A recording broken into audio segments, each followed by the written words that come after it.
दोस्तों, आज की कहानी का शीर्षक है चतुर गीदड़।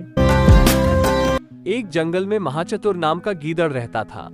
एक दिन उसकी दृष्टि अपने आप मरे हुए हाथी पर पड़ा। गीदड़ ने उसकी खाल में दांत गड़ाने की बहुत कोशिश की, लेकिन कहीं से भी उसकी खाल उधेड़ने में उसे सफलता नहीं मिली। उसी समय वहां एक शेर आया।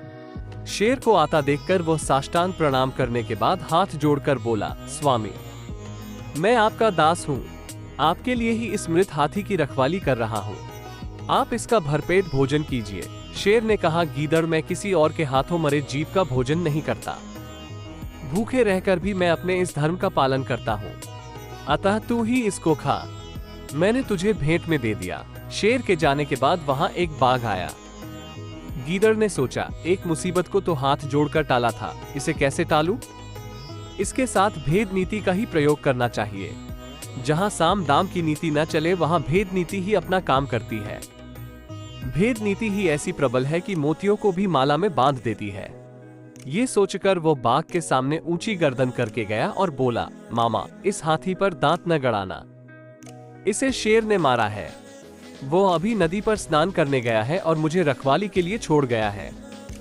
वो ये भी कह गया है कि यदि कोई बाघ आए तो उसे बता दूं, जिससे वो सारा जंगल बाघों से खाली कर दे। गीदड़ की बात सुनकर बाघ ने कहा, मित्र, मेरी जीवन रक्षा कर, प्राणों की भिक्षा दे। शेर से मेरे आने की चर्चा न करना।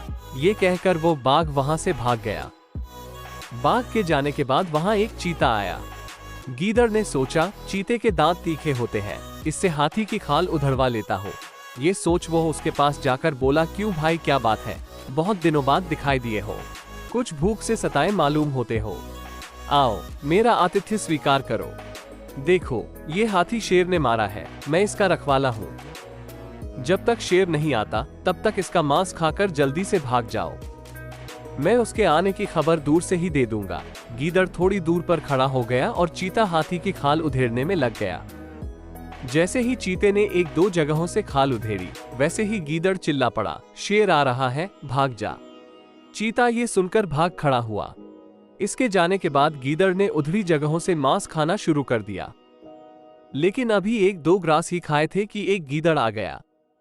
गीदड़ तो उसके बराबरी का था, इसलिए वो उस गीदड़ पर टूट पड़ा और उसे दूर तक भगा आया। इसके बाद बहुत दिनों तक वो उस हाथी का मांस खाता रहा। इस कहानी से हमें यही सीख मिलती है, अपने से उत्कृष्ट शत्रु को विनम्रता से, बहादुर को भेद से, नीच को दान देकर और अपने बराबर वाले को पराक्रम से वश में करना चाहिए।